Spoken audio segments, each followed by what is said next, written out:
Now, I've listened to the speeches this week, and I can already tell you what my friends on the other side will say using their poll-tested phrases. But let me correct the record. Jim Jordan is an effective legislator.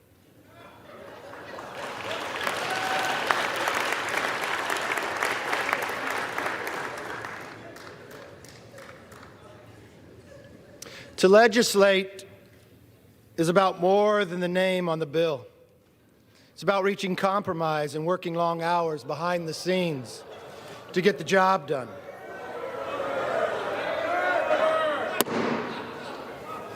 The House will come to order. Gentlemen may resume. When you are the chairman of a committee, you are responsible for dozens of bills passing the House and being signed into law. So let me tell you a few facts that don't come in the polls. As the leader of the Judiciary Committee, Jim has passed more bills through the House in just 3 years than the entire Democrat leadership team that has their collective 28 years in Congress.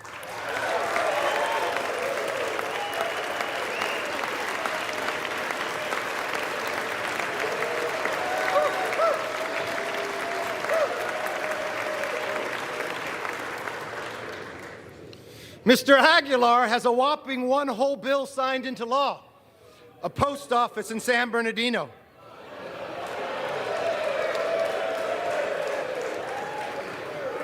I guess that's good enough to be caucus chair. Jim Jordan, on the other hand, has a hand in drafting bills like the REINS Act to curb unaccountable bureaucrats.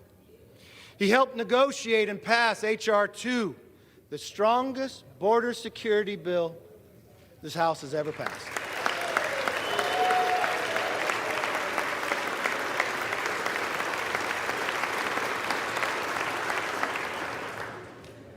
And many of you know, because you were in the room, watching Jim find compromise, watching Jim listen to your positions, and finding a bill that can pass. And let's put this in reality. We've had large majorities, but we never could pass a border security bill. That takes leadership. Now, they're going to get upset by it. Why? Because every single Democrat voted against securing our border. Democrats are attacking Jim because they don't want the American people to remember that they voted against securing and keeping a wide open border. They may not want the American public to know the number of people we catch on the terrorist watch list. They may not want people to know what the future holds in the security for our nation based upon their policies. Name me one bill Democrats passed that would secure our border. I'm waiting. You can't, because they haven't. Mr. Speaker, the truth is, if we measure lawmakers by how many bills have their name on it, we are using the wrong measuring stick. Some of my members I know with the most bills to their name are the most selfish. Jim Jordan, on the other hand, is one of the most selfless members I've known.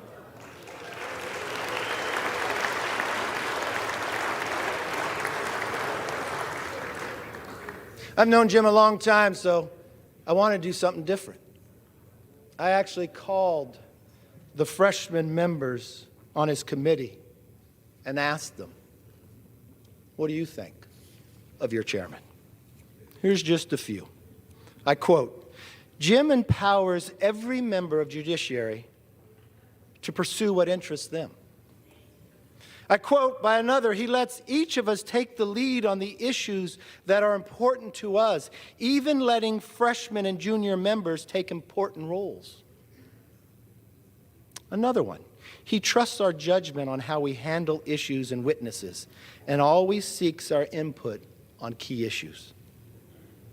Another, as a freshman, he had me lead off a hearing that related to my subject matter expertise, and he goes out of his way to highlight members' successes. He is straightforward, honest, and reliable. That is who Jim Jordan is, and that's what being a speaker is all about.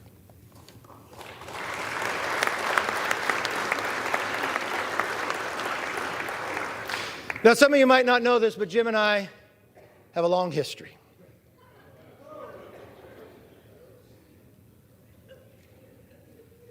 We created because we take our job serious.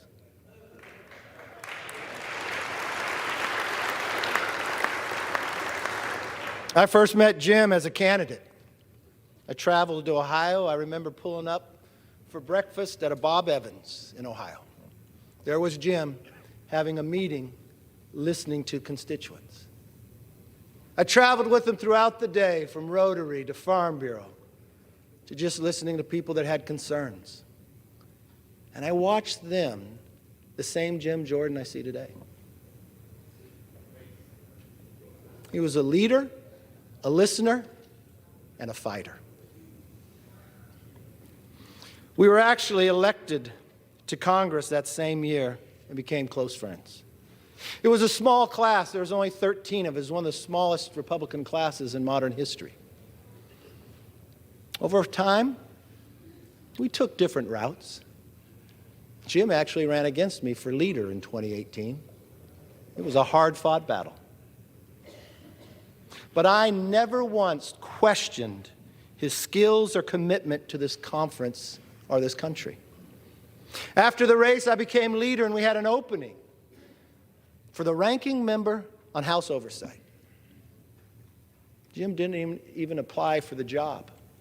I walked into steering, didn't tell steering. I walked into the other room, and I picked up the phone, and I called Jim. I said, I know you're not running for the job, but I believe in what Jim Collins says in the book, Good to Great. You put the right people in the right seats on the bus. And Jim, you and I may have challenged one another, but you were the right person for that seat. And it was right when he took that job. It was right again when I asked Jim to step up and join the Intel Committee when Democrats put politics over people and turned the Intel Committee into an impeachment committee. It was right again when we asked Jim to step up and be the right person to lead Judiciary Committee as chairman. And Jim is the right person to take that seat behind me to be our next Speaker of the House.